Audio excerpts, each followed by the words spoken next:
اللہ رب العزت کی حمد و ثنا، نبی مکرم شفیع معظم ہادی دو جہاں سرور سروراں حضور سیدی و مولائی و آقائی و ملجائی احمد مجتبی حضور سیدنا محمد مصطفیٰ صلی اللہ تعالی علیہ وسلم کی بارگاہ عالیہ کے اندر ہدیہ درود و سلام عرض کرنے کے بعد دعا ہے اللہ رب العزت خالق مطلق کے دربار میں مالک تعالی میرے دل، دماغ، زبان اور نگاہ کو نفس اور شیطان کے شر سے اپنی کامل اور دائمی پناہ نصیب فرمائے۔ ہر وہ کلمہ کہنے کی توفیق عطا فرمائے جس میں خود راضی ہو، اس کا حبیب صلی اللہ تعالی علیہ وسلم راضی ہوں۔ ہر وہ کلمہ میری زبان پہ جاری نہ فرمائے جس میں خود ناراض ہو، اس کا حبیب صلی اللہ تعالی علیہ وسلم ناراض ہوں۔ بیان حق میری زبان پہ جاری فرمائے، سن سنا کے مجھے اور آپ کو اپنے عقیدے اور اپنے عمل کی اصلاح کرنے کی توفیق عطا فرمائے۔ عزیز دوستو، بحمد اللہ تعالی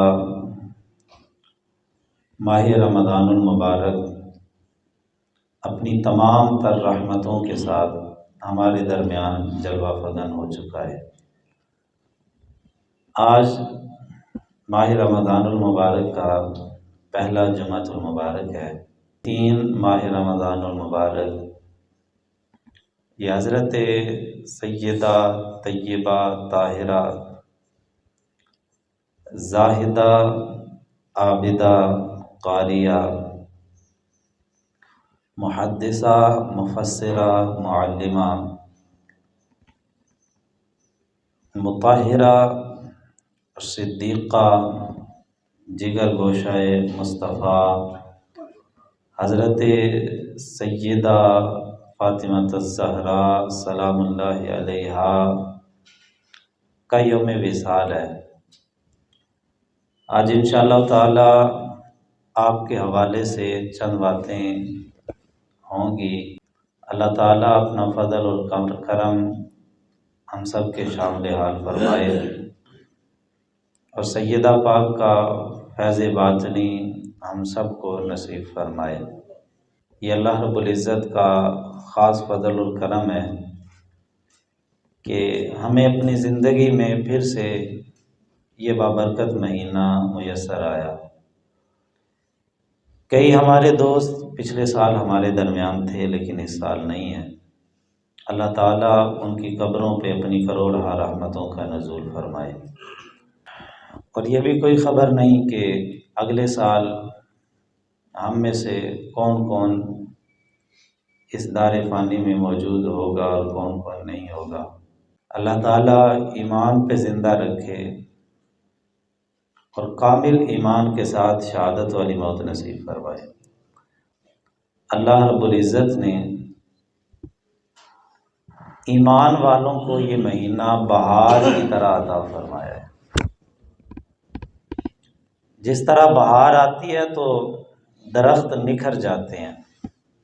جیسے درخت بہار کا موسم آنے سے سرسبز و شاداب ہو جاتے ہیں، ایسے ہی ماہ رمضان المبارک کے آنے سے ایمان والے خوش و خرم اور شاداب ہو جاتے ہیں۔ اور بہار کا موسم ہو تو آپ کو کوئی درخت ایسا نہیں ملے گا کہ جس کے اوپر بہار کا اثر نہ ہو۔ یہ الگ بات ہے کہ کسی درخت پہ 1000 پتے ہوتے ہیں، کسی درخت پہ 100 پتے ہوتے ہیں۔ اسی طریقے سے یہ مبارک مہینہ آتا ہے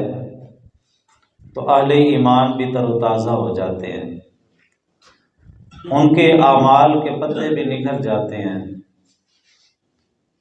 یہ الگ بات ہے، کوئی اللہ تعالیٰ کے برگزیدہ بندے ہوتے ہیں، امام اعظم ابو حنیفہ رحمۃ اللہ علیہ جیسے، سبحان اللہ، جو ایک مہینے کے اندر 61 دفعہ قرآن پاک مکمل کرتے ہیں۔ اللہ، یعنی ان لوگوں کے دامن تو نیکیوں سے بھرے ہوتے ہیں، اور کچھ ہم جیسے ہوتے ہیں کہ چلو جھولیاں نہ بھری ہوں تو اس بارش کے چھینٹوں سے تو لطف اندوز ہوتے ہیں، اور اس کی رحمت کی تو ایک فوار ہی کافی ہے۔ تو اگر بڑی کوشش کریں، درخت تلاش کرنے پہ آئیں، آپ کو کوئی درخت مل بھی جائے جس کے پتے بھی سوکھے ہوں، جس پہ پھول بھی نہ لگے ہوں، جس پہ کوئی پھل بھی نہ لگا ہو، تو آپ اس کے قریب جائیں اور جا کے دیکھیں تو اس حقیقت کا پتہ لگے گا کہ یہ بیچارہ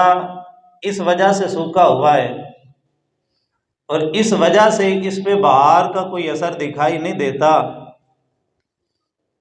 کہ اس کی جڑیں کٹ چکی ہیں، اس کا تعلق سینہ زمین سے ٹوٹ چکا ہے، اس وجہ سے پتے سوکھے ہوئے ہیں، نہ پھل لگا ہوا ہے نہ پھول لگے ہوئے ہیں، جڑیں بھی خشک ہیں، تنا بھی خشک ہو چکا ہے۔ یعنی جس درخت پہ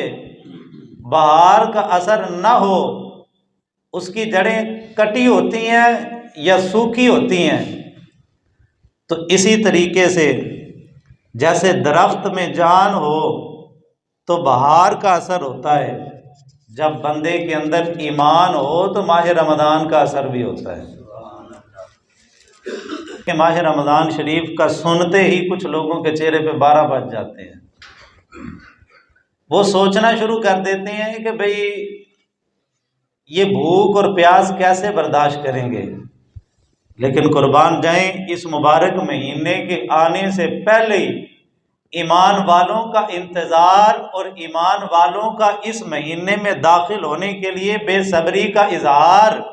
یہ بتا دیتا ہے کہ ان کی جڑیں کٹی نہیں ہیں بلکہ ان کی جڑیں قائم ہیں، گنبد خضرا کے ساتھ تعلق ابھی موجود ہے۔ اسی لیے تو چہرے تر و تازہ ہیں، سینے سرسبز و شاداب ہیں، سجدوں سے جبینے سیراب ہیں، آہو زاری اور مناجات کی آنکھوں میں برسات ہے، اعمال صالحہ کے پھل لگے ہوئے ہیں، تلاوت کلام مجید کے پھول نکھرے ہوئے ہیں، اور کہیں درود پاک کی بہاریں چہک رہی ہیں۔ اور دوسری طرف اگر بدبختی سے کوئی بندہ پریشان ہو اس مہینے کے آنے سے تو اس بندے کو سوچنا چاہیے کہ کہیں اس کی جڑیں کھوکھلی تو نہیں ہو چکی۔ جس طرح درخت کی جڑیں کٹ جاتی ہیں یا کھوکھلی ہو جاتی ہیں تو بہار کا اثر نہیں ہوتا، اسی طرح جب ایمان کی جڑیں کھوکھلی ہو جاتی ہیں تو ماہ رمضان کا بھی اثر نہیں ہوتا۔ اور پھر اس مہینے کے اندر بھی غریبوں کی چمڑی ادھیڑنے کی بھرپور تیاریاں پہلے سے شروع ہو جاتی ہیں۔ مالدار طبقہ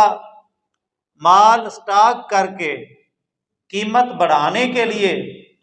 کہ چلو جی ماہ رمضان شریف کے اندر ریٹ بڑھ جائے گا تو پھر بیچیں گے۔ یار میرے کریم آقا صلی اللہ تعالیٰ علیہ وسلم نے تو فرمایا کہ ماہ رمضان غریبوں کی غمخواری کا مہینہ ہے، اور پھر کیا کریں، ایک سکھ نے مسلمانوں کے منہ پہ ایک چپیڑ سی مار دی، اس نے اعلان کر دیا اور تختی لکھ کے پاکستان کے اندر ایک سکھ نے اپنی دکان کے باہر لگا دی، اس نے کہا جی ماہ رمضان شریف کے اندر مسلمانوں سے میں نے منافع نہیں لینا۔ لیکن ادھر مسلمان جیسے کسائی چھریاں تیز کر کے جانور ذبح کرنے کے لیے نہیں بیٹھے ہوتے، مالدار طبقہ اللہ نے سب کچھ دیا ہے لیکن اس کے باوجود پیٹ نہیں بھرتا۔ ماہ رمضان شریف کے آنے سے پہلے چھریاں تیز ہو جاتی ہیں، گودام بھر جاتے ہیں۔ اور یار گودام بھر لو لیکن ناجائز منافع خوری تو نہ کرو، عوام آگے مہنگائی کے بوجھ تلے دبی ہوئی ہے۔ اور پھر یہ تو مالدار طبقے کی بات ہو گئی، اگر عام عوام کی بات کریں تو ہم نے ایسے لوگ بھی دیکھے ہیں کہ ماہ رمضان شریف کے آنے سے پہلے ہی ان کے دل پریشان ہو جاتے ہیں کہ روزے کیسے رکھیں گے، اتنے گھنٹے بھوک کیسے برداشت کریں گے۔ اور یہ الگ مزے کی بات ہے، زیادہ پریشانی ان لوگوں کو ہوتی ہے جنہوں نے ایک پہلا رکھنا ہے اور ایک آخری رکھنا ہے۔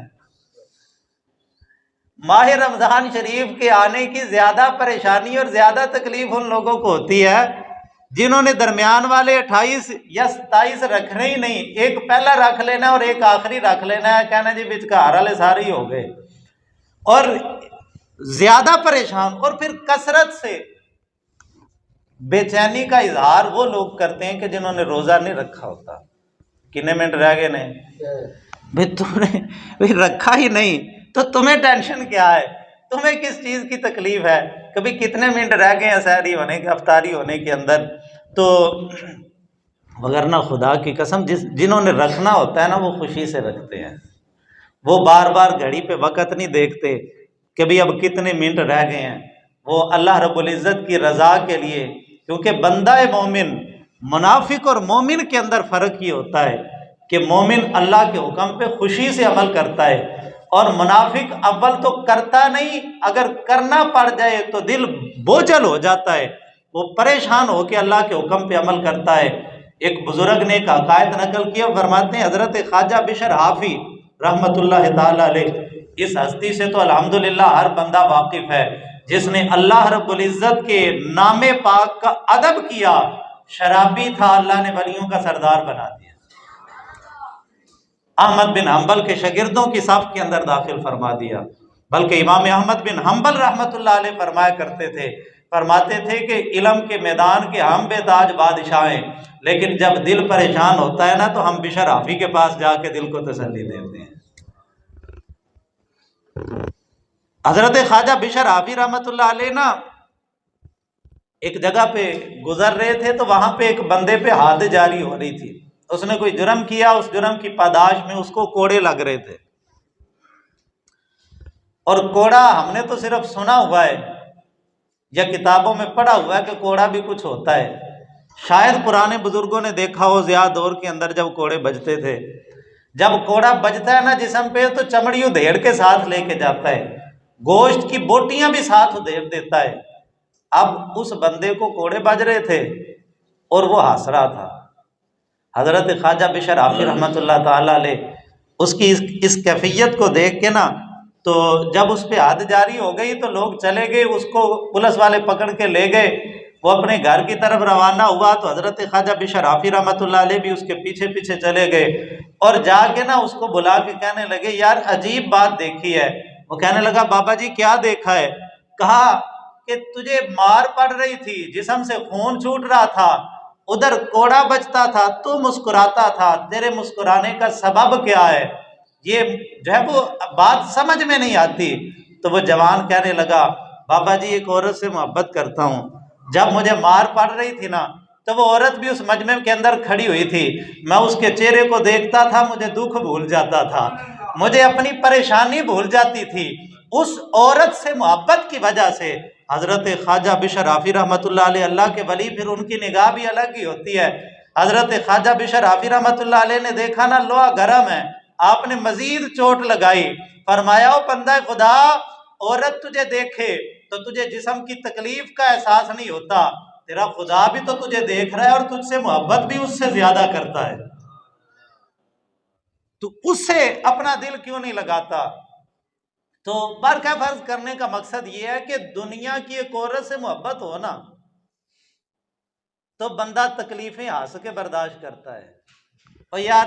یہ بھی چلو الگ بات، اس کو بھی چھوڑ دیں، سیاسی پارٹیوں کے ساتھ لوگوں کا تعلق ہوتا ہے، یہ ابھی زمان پارک کے اندر کچھ لوگ بندے ہوئے ہیں، ادھر سے مار پڑتی ہے، اور پھر بھی جب نو کچھ لوگ جوشیلے انداز کے اندر جو ہے نا وہ نعرے لگاتے ہیں بھئی کیوں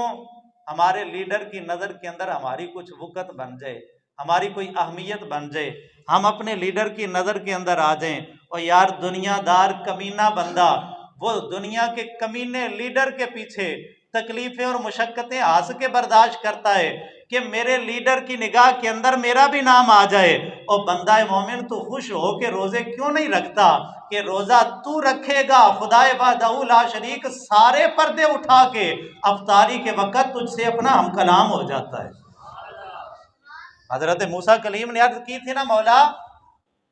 جتنا قرب تو نے مجھے دیا ہے اتنا قرب کسی اور کو بھی ملے گا۔ تو رب قدوس نے فرمایا تھا موسیٰ کلیم تجھ سے کلام کرتا ہوں یا تیرا کلام سنتا ہوں نا تو 70,000 پردے حائل ہوتے ہیں۔ میرے محبوب صلی اللہ علیہ وسلم کے امتی جب روزہ رکھیں گے افطاری کے وقت ہونٹ خشک ہوں گے،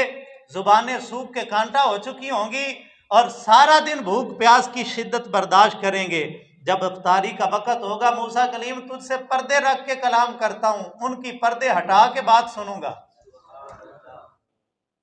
اس سے بڑھ کے کرم نوازی کیا ہو کہ بندہ تکلیف میں ہو تو محبوب حقیقی حال پوچھنے آ جائے، وہ پردے ہی ہٹا دے اور کہ بندے اب مانگ کیا مانگتا ہے، اب سوال کر کیا کرتا ہے۔ اس سے بڑھ کے بندہ مومن کے لیے اعزاز، عزت، رفعت، شان، مقام اور مرتبے کی کیا بات ہوگی۔ اور یار پھر اس سے بھی بڑی بات کر دو محبت والوں کے لیے، کریم آقا صلی اللہ تعالی علیہ وسلم کے غلاموں، روزہ اس وجہ سے بھی خوشی سے رکھا کرو کہ یہ محبوب خدا کی سنت ہے۔ آمینہ کے لال نے روزہ رکھا ہے اور روزہ بھی رکھا ہے اور میرے مصطفیٰ کریم نے فاقہ بھی کیا ہے، کئی کئی دن کے فاقے رسول خدا صلی اللہ تعالی علیہ وسلم نے کیے۔ اور پھر یہاں یہ بات بھی ذہن نشین رکھیں، وہ مالک ہے، وہ بے نیاز ہے، وہ قادر مطلق ہے، ان اللہ علی کل شیء قدیر کی طاقت ہے اس کے پاس۔ وہ روکنے پہ آئے نا تو ہماری اوقات ہی کچھ نہیں ہے۔ اگر وہ روکنے پہ آئے نا تو وہ بندے کے پاس مال و دولت بھی ہے، بڑا اونچا عالی شان محل بھی ہے، بڑے قیمتی سے قیمتی برتن بھی سامنے پڑے ہوئے ہیں اور عمدہ سے عمدہ اور لذیذ سے لذیذ کھانے بھی سامنے پڑے ہوئے ہیں۔ سب کچھ ہونے کے باوجود ڈاکٹر کہتا ہے نہیں کھانا، سب کچھ ہے ڈاکٹر کہتا ہے نہیں جی نہیں کھانا، اور اب وہ بند ہو گیا، لذیذ کھانے بھی نہیں کھا سکتا، کوئی چیز نہیں کھا سکتا، ڈاکٹر کے کہنے پہ حلال چیزوں کو چھوڑ دیتا ہے۔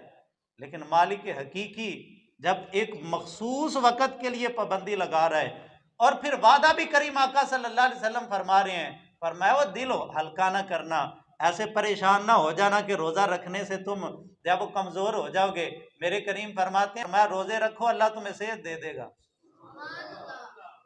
روزے رکھنے سے کبھی بندہ کمزور نہیں ہوتا اور روزے رکھنے سے کبھی بندہ مرتا بھی نہیں۔ روزے رکھنے سے اللہ تعالیٰ جسم کے جو اضافی جو اجزاء ہیں نا ان کو تحلیل کر دیتا ہے اور بندے کو صحت یاب فرما دیتا ہے۔ روزہ صحت کا سبب ہے۔ اور پھر میں نے عرض کی نا کہ وہ روکنے پہ آئے تو ایسے بھی روک لیتا ہے۔ ہم نے دیکھے ہیں کچھ بندے ایسے کہ صرف نالی لگی ہوتی ہے، سخت غذا کھا ہی نہیں سکتے، صرف نرم غذا پانی کی صورت کے اندر یا جوس کی صورت کے اندر وہ نالی کے ذریعے جاتی ہے، زبان سے ذائقہ چکھ بھی نہیں سکتے۔ وہ قادر مطلق بتاتا ہے بندہ خدا تجھے صحت بھی دی ہے، تندرستی بھی دی ہے، ہاتھ پاؤں بھی دیے، تیری زبان کو ذائقہ چکھنے کی صلاحیت بھی دی ہے، تیرے ہاتھ پاؤں سلامت کر کے تیرے معدے کو بھی صحت یابی میں نے عطا کی، تیرے جگر کو بھی میں نے تندرست رکھا، سب کچھ تجھے عطا کرنے کے بعد اب تجھے کہتا ہوں کہ بھئی میرے حکم کے آگے سر جھکا کے کسی ڈاکٹر کے کہنے پہ نہیں، کل کائنات کے خالق کے کہنے پہ تو ایک دن کے کچھ حصے کے لیے بھوک پیاس برداشت کر لے۔ اب یہ کیفیت ہے کہ وہ اللہ تعالیٰ بندے کو دکھاتا ہے، ایک طرف وہ رستہ ہے ایک طرف یہ رستہ ہے۔ امتحان یہ ہے کہ بندہ مومن اللہ رب العزت کے حکم کے آگے اپنی گردن کو جھکا دے۔ اور میں عرض کر رہا تھا کہ ماہ رمضان شریف نا یہ نیکیوں کا موسم بہار ہے، نیکیوں کا ریٹ بڑھ گیا، 70 گنا زیادہ قیمت ہو گئی۔ اور دوسری طرف میں رک کے ایک اور بات عرض کرتا چلوں کہ بہار کا موسم آتا ہے نا تو جسم کو راحت اور تسکین دیتا ہے۔ یہ ابھی بارش ہوئی تو جسم نے اس راحت اور اس ٹھنڈک کو محسوس کیا، یعنی جب بہار کا اثر ظاہر ہوتا ہے تو جسموں پہ بھی اثر ہوتا ہے، لیکن جو بندہ بیمار ہو نا تو پھر اس کا جسم بہار کے اثر کو قبول نہیں کرتا۔ ماہ رمضان المبارک یہ نیکیوں کا موسم بہار ہے، یہ اللہ کی رحمتوں کی پھوار ہے، یہ مالک کائنات کی طرف سے بخششوں اور مغفرتوں کے مجدے ملتے ہیں، اور اس مہینے کے اندر جہنم سے آزادی کے پروانے تقسیم کیے جاتے ہیں، اللہ کی رحمتوں کی برسات ہوتی ہے۔ لیکن اگر جیسے جسم ظاہری بہار کے اثر کو قبول نہ کرے تو جسم کے اندر کوئی کمی اور بیماری ہوتی ہے، اسی طرح روح اگر ماہ رمضان کی رحمتوں کو محسوس نہ کرے تو سمجھ لو روح بیمار ہے یا روح مر چکی ہے۔ جو صاحب روح ہوتے ہیں، جو روح والے لوگ ہوتے ہیں، وہ جس طریقے سے بہار کے آنے سے جسم تر و تازہ ہو جاتے ہیں، جو صاحب روح لوگ ہوتے ہیں جن کی روح کے اندر رمق اور زندگی موجود ہوتی ہے، اس مہینے کے آنے سے ان کی روحیں خوشی سے جھلملا اٹھتی ہیں کہ وہ مہینہ آیا ہے، اللہ رب العزت کی خاطر بھوکے رہیں گے، مالک کائنات کی خاطر دن کے کچھ حصے میں ہم تکلیف برداشت کریں گے۔ اب یہ میں عرض کر رہا تھا کہ یہ مہینہ موسم بہار ہے، اللہ رب العزت کی طرف سے مومنوں پہ خاص عطا اور رحمت ہے، اور یہ مالک کا کرم ہے کہ اللہ نے ہمیں اپنی زندگی کے اندر دوبارہ اس مہینے کو دیکھنے کا موقع عطا فرمایا۔ اب پلٹتے ہیں اس بات کی طرف جس سے میں نے آغاز کیا تھا کہ 3 رمضان المبارک سیدہ کائنات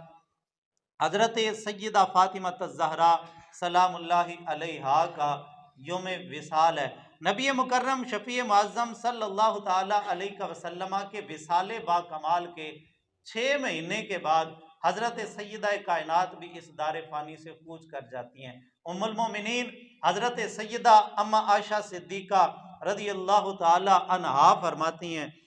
ہیں میں بیٹھی ہوئی تھی، حضرت سیدہ فاطمہ الزہرا تشریف لائیں، آمینہ کے لال نے اٹھ کے استقبال کیا۔ اس پاک بی بی کی عظمتوں پہ قربان جائیں کہ امام الانبیاء بھی اس ہستی کا اٹھ کے استقبال کرتے ہیں۔ اللہ اکبر کبیرہ۔ اما پاک فرماتی ہیں کہ بی بی پاک آئیں، رسول خدا صلی اللہ علیہ وسلم نے اٹھ کے استقبال کیا، ماتھے پہ بوسہ دیا، اپنی جگہ پہ بٹھایا، اور پھر کان کے اندر کوئی سرگوشی کی۔ جب سرگوشی کی تو سیدہ پاک رونے لگیں۔ تھوڑی دیر کے بعد رسول خدا صلی اللہ تعالی علیہ وسلم نے دوبارہ سے سرگوشی کی۔ جب دوبارہ سرگوشی ہوئی تو سیدہ پاک مسکرانے لگیں۔ اما پاک فرماتی ہیں میں نے پوچھا فاطمہ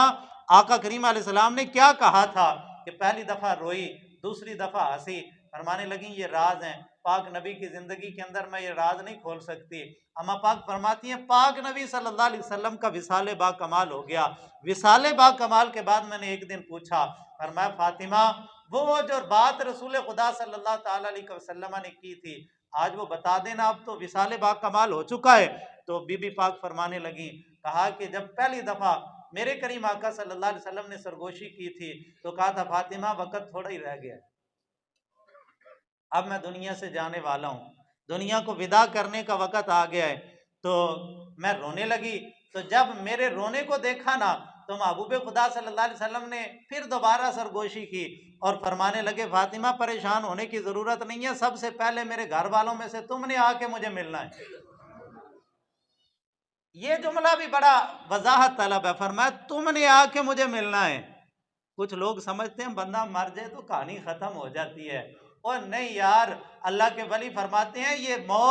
یہ موت بندے کو ختم نہیں کرتی، یہ تو یار کو یار سے ملاتی ہے، یہ تو ایک جہان سے دوسرے جہان میں منتقل ہونے کا ایک دروازہ ہے۔ اللہ کے ولی کبھی اللہ رب العزت کے برگزیدہ بندے ان کو موت آ کے بھی ان کا کچھ بگاڑ نہیں سکتی، بلکہ میں تو کہا کرتا ہوں کہ موت اگر آمینہ کے لال صلی اللہ علیہ وسلم کے قریب بھی آئی ہے نا تو رسول خدا صلی اللہ علیہ وسلم کو جب وہ فنا کرنے کے لیے نہیں آئی بلکہ محبوب خدا کے لبوں کا بوسہ لینے کے لیے آئی ہے،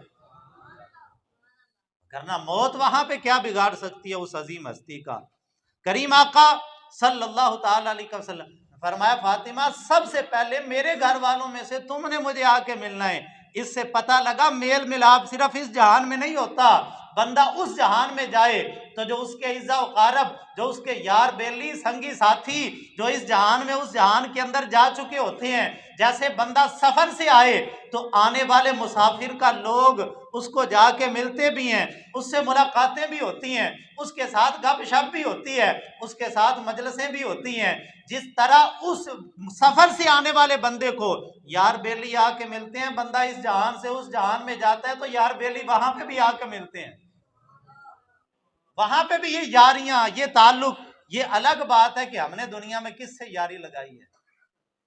کس سے یاری لگائی ہے۔ امام فخر الدین رازی رحمت اللہ علیہ فرمایا کرتے تھے، آپ فرماتے تھے لوگوں سچا یار وہی ہے جو تمہیں بازو سے پکڑ کے جنت میں لے جائے، کل قیامت کے دن بھی جو تیرا ہاتھ نہ چھوڑے اور تجھے بازو سے پکڑ کے جنت کے دروازے میں داخل کر کے کہیں بتائے، پھر پوچھے سنا یاری کا مزہ آیا کہ نہیں آیا۔ اصل یاری تو پھر وہی ہے نا۔ یہ کیا ہوا دنیا کی یاریاں، دنیا کے تعلق، دنیا کی حوث کے لیے معاملات زندگی، یہ یاریاں اگر دنیا میں رکھنی ہے نا تو ایسی پاک رکھیں، مرنے کے بعد قبر میں جائیں تو وہاں بھی یار ملنے کے لیے آ جائیں، کل قیامت کے دن اٹھیں تو وہاں بھی یار بیلی ساتھ ہوں اور ساتھ رسول خدا پہ درود پڑھتے ہوئے جنت کی طرف روانہ ہو جائیں۔ تو فرمایا کہ فاطمہ تم نے سب سے آ کے پہلے ملنا ہے۔ 6 مہینے کے بعد بی بی پاک کا وصال با کمال ہوتا ہے۔ 6 مہینے جو بی بی پاک زندہ رہی نا اس ظاہری دنیا کے اندر، آپ رسول خدا صلی اللہ تعالیٰ علیہ وسلم کی جدائی کے اندر پریشان ہی رہی، اور اسی جدائی کی وجہ سے، اسی غم سے آپ کا انتقال اور وصال با کمال ہو گیا۔ اور یہاں رک کے میں یہ بھی عرض کرتا چلوں، کچھ لوگوں نے ایسے ہی خام خواہ باتیں گھڑ لی ہیں کہ جی فلاں آئے، انہوں نے آ کے دروازے کو آگ لگا دی، ایسے کر دیا، ویسے کر دیا، یہ ہو گیا وہ ہو گیا۔ وہ یار ایمانداری سے بتائیں، ایک طرف یہ سیانے کہتے ہیں کہ پاگل اور بے وقوف سجن سے عقل مند دشمن بہتر ہوتا ہے۔ دعویٰ کرتے ہیں اہل بیت کی محبت کا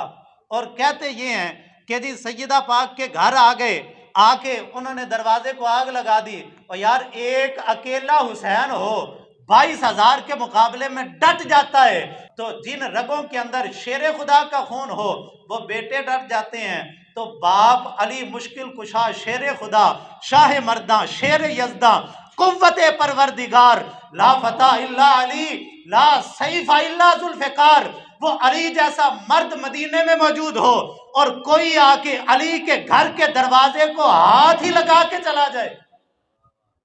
او بے ایمانو، تم علی پاک سے یاری کے دعوے کرتے ہو، تم نے تو علی شیر خدا کی شجاعت اور بہادری پہ داغ لگا کے رکھ دیا ہے کہ مولا علی شیر خدا کے ہوتے ہوئے پاک علی کے دروازے پہ آ کے کوئی جب وہ بات کر کے واپس چلا جائے، جس علی کے بیٹے ان کی غیرت اتنی بڑی ہے، اس علی کو اللہ نے کتنا غیرت مند بنا کے بھیجا ہے۔ اور پھر کوئی کہتے ہیں جی لشکر زیادہ تھا، تعداد زیادہ تھی، خدا کی قسم خندق کا موقع ہے، عمر بن عبد بدھ میدان کے اندر آیا ہے، اور یہ وہ پہلوان تھا جو 1000 کی فوج پہ بھاری سمجھا جاتا تھا، عمر بن عبد بدھ۔ اور خندق کے میدان کے اندر جب ایک جگہ سے خندق تھوڑی سی تنگ تھی، یہ 2-3 بندے خندق پھلانگ کے آگے، ان میں ایک اکرمہ بن ابی جہل تھے، انہوں نے بعد میں اسلام قبول کیا، عمر بن عبد بدھ تھا، یہ خندق پھلانگ کے آگے دوسری طرف آ کے اس نے اعلان شروع کر دیا، حل من مبارز، حل من مبارز، ہے کوئی جو مجھ سے مقابلہ کرے۔ حضرت جب پہلی دفعہ اعلان کیا نا رسول خدا صلی اللہ علیہ وسلم نے کہ غلاموں میں ہلچل مچی، حضرت شیر خدا اٹھنے لگے، میرے کریم نے بازو پکڑ لیا، فرمایا علی بیٹھ جاؤ، حضرت شیر خدا حکم رسول کے آگے بیٹھ گئے، اور اس نے دوبارہ اعلان کیا حل من مبارز، ہے کوئی جو مجھ سے مبارزت کرے، میرا مقابلہ کرے۔ شیر خدا پھر اٹھنے لگے تو میرے کریم آقا صلی اللہ علیہ وسلم نے بازو سے پکڑ کے بٹھا لیا۔ تیسری دفعہ اس نے نا ایک رجزیہ شعر پڑھا، وہ کہنے لگا میرا تو گلا خشک ہو گیا ہے اعلان کرتے کرتے، لگتا ہے لشکر کے اندر کوئی میرا مقابلے کرنے والا موجود نہیں ہے۔ اب شیر خدا کی آنکھوں میں آنسو آ گئے، پاک نبی کے قدموں کو پکڑ لیا، لجپالا اب تو اجازت دے دیں۔ میرے کریم آقا صلی اللہ تعالیٰ علیہ وسلم بھی اٹھے، حضرت شیر خدا کے سر پہ دستار میرے نبی نے خود باندھی، میرے کریم نے پٹکا شیر خدا کے جو ہے وہ کمر کے اندر خود باندھا، اور پھر تلوار ذوالفقار میرے کریم آقا صلی اللہ تعالیٰ علیہ وسلم نے عطا فرمائی، اور پھر کریم آقا صلی اللہ تعالیٰ علیہ وسلم نے حضرت شیر خدا کو روانہ کیا، فرمایا علی نکل مقابلے کے اندر، ادھر شیر خدا نکلے اور میرے کریم آقا صلی اللہ تعالیٰ علیہ وسلم ایک اونچے ٹیلے پہ کھڑے ہو گئے، اور میرے کریم نے فرمایا بارز الایمان مع الکفر کل ہی، فرمایا لوگوں آج کل ایمان کل کفر کے مقابلے کے اندر نکل آیا ہے۔ بھئی یار اس شیر خدا کی شجاعت اور ان کی بہادری اور ہمت کو تم نے داغدار کر دیا، وہ شیر خدا جو 1000 کے مقابلے میں بھاری سمجھے جانے والے پہلوان کے مقابلے کے اندر آتے ہیں، اور پھر جب وہ پلٹنے لگتا ہے نا، شیر خدا کہتے ہو ٹھہر جا، انا ابارزکا، میں تجھ سے مبارزت کرتا ہوں۔ دیکھا ایک جوان ہے، بالکل ابھرتی عمر ہے، وہ کہنے لگا تو میرا اپنا تعارف کروا، کہا علی ہوں، ابو طالب کا بیٹا ہوں، فاطمہ بنت اسد کا دودھ پیا ہے، میری ماں نے میرا نام حیدر رکھا ہے۔ تو وہ کہنے لگا اچھا تو ابو طالب کا بیٹا ہے، پھر تو میرا بھتیجا لگا، مکے کا تھا نا، پھر تو میرا بھتیجا لگا، تو عمر میں بھی مجھ سے چھوٹا ہے، میں نے تجھ سے لڑائی نہیں کرنی۔ تو حضرت شیر خدا جلال میں فرمایا میں نے سنا ہے تو 3 باتوں میں سے ایک قبول کرتا ہے، کہنے لگا ہاں، فرمایا پھر 3 باتیں میں پیش کرتا ہوں، وہ کہنے لگا کیا؟ تو حضرت شیر خدا فرمانے لگے اسلام قبول کر کے محمد مصطفیٰ کا غلام ہو جا۔ کہنے لگا بھی یہ تو نہیں ہو سکتا۔ حضرت شیر خدا رضی اللہ تعالیٰ عنہ آپ نے حضرت شیر خدا رضی اللہ تعالیٰ عنہ فرمانے لگے، فرمایا پھر یہ نہیں ہو سکتا تو پھر آجا مجھ سے لڑ۔ وہ کہنے لگا کہ تو چھوٹی عمر کا، میں نے تجھ سے نہیں لڑنا، فرمایا لیکن میں نے تو تجھ سے لڑنا ہے، اب میں نے تجھ سے لڑنا ہے، تو نے 3 دفعہ مسلمانوں کے لشکر کے اندر آ کے نعرہ مارا اور اب ایسے ہی واپس پلٹ جائے۔ غصے میں آیا، غصے کے اندر آ کے اپنی سواری سے نیچے اترا، پلٹ کے حضرت شیر خدا رضی اللہ تعالیٰ عنہ پہ بھرپور وار کیا۔ اب ان کا نام بھی حیدر تو ایسے ہی نہیں رکھا تھا، حیدر ایک کرار، پلٹ پلٹ کے حملہ کرنے والا شیر۔ حضرت شیر خدا رضی اللہ تعالیٰ عنہ وار بچایا، پلٹ کے حملہ کیا، دونوں پہلوان گتھم گتھا ہوئے، خندق کی زمین کے اندر گرد و غبار اڑنے لگا، اور گرد و غبار کے اندر دونوں ہی نگاہوں سے اوجھل ہو گئے، ادھر لشکر بھی پریشان تھا، ادھر کافر بھی پریشان تھے، بھئی اب ہوتا کیا ہے؟ اچانک گرد و غبار میں سے حضرت شیر خدا نے نعرہ تکبیر بلند کیا، اور مسلمانوں کی فوج کے اندر اعلان ہو گیا شاہ مرداں شیر یزداں قوت پروردگار، لا فتح الا علی، لا سیف الا ذوالفقار۔ وہ یار کیسی حیرت والی بات ہے، دعویٰ پاک علی سے محبت کا کریں اور کہیں علی کے ہوتے ہوئے علی کے گھر آ کے علی کے دروازے کو کوئی آگ بھی لگا گیا، اکھاڑ بھی گیا، اور ان کے گھر والوں کے اوپر بھی کوئی گرا گیا، یار عجیب، تمہاری عقل کا علاج کہاں سے کروایا جائے؟ حضرت شیر خدا رضی اللہ تعالیٰ عنہ بار بات یہاں سے چلی تھی، 3 رمضان المبارک حضرت سیدہ پاک سلام اللہ علیہا کا یوم وصال ہے، نبی پاک صلی اللہ تعالیٰ علیہ وسلم کے وصال با کمال کے 6 مہینے کے بعد بی بی پاک نے اس دار فانی سے کوچ فرمایا، اور ان پاک ہستیوں کے کردار اور ان کی سیرت کا تذکرہ کرنا یہ اس لیے بھی ضروری ہے تاکہ ہمیں پتہ لگے کہ ہمارا اسلامی معاشرہ کیسا تھا، مسلمان عورتوں کا کردار کیسا تھا، مسلمانوں کے مردوں کا کردار کیسا تھا، وہ جن کے دم قدم سے اسلام کی رونقیں برقرار تھیں، وہ جب اس دھرتی پہ چلتے تھے تو انسانیت بھی سر اٹھا اٹھا کے ان کو داد دیتی تھی، وہ ہستیاں یار کافروں کے پیچھے چل کے کبھی صدیق اکبر والا معاشرہ ہمیں نہیں مل سکتا، کافروں کے کردار کو اپنا کے کبھی فاروق اعظم جیسا معاشرہ ہمیں نہیں مل سکتا۔ حجاج بن یوسف کو کسی نے جا کے کہا تھا، اس نے کہا او تو ایسا ظالم و فاسق ہے، تو نے کسی کو بھی نہیں چھوڑا، اتنا قتل عام کرتا ہے، تجھے حیا نہیں آتی، تجھے شرم نہیں آتی، تو کیوں ویسا حکمران نہیں بنتا جیسا حضرت فاروق اعظم نے حکمرانی اپنائی تھی، تو انداز وہ کیوں نہیں اپناتا جو صدیق اکبر نے اپنائے تھے، تو وہ انداز کیوں نہیں اپناتا جو عثمان غنی نے اپنائے تھے، تیرے انداز کیوں بدل گئے ان اندازوں سے جو مولا علی کے انداز تھے، تو حضرت امیر معاویہ کے رستوں سے تو نے خود کو کیوں پلٹا لیا؟ تو حجاج بن یوسف نہ مسکرا کے کہنے لگا ہے بڑا تیز ترار تھا، وہ ممبر پہ کھڑا ہوا، کسی نے اعتراض کر دیا، اس نے کہا تو سابقہ حکمرانوں کے انداز کیوں نہیں اپناتا؟ وہ کہنے لگا تم ابو ہریرہ بن جاؤ تو میں بھی عمر بن جاؤں گا۔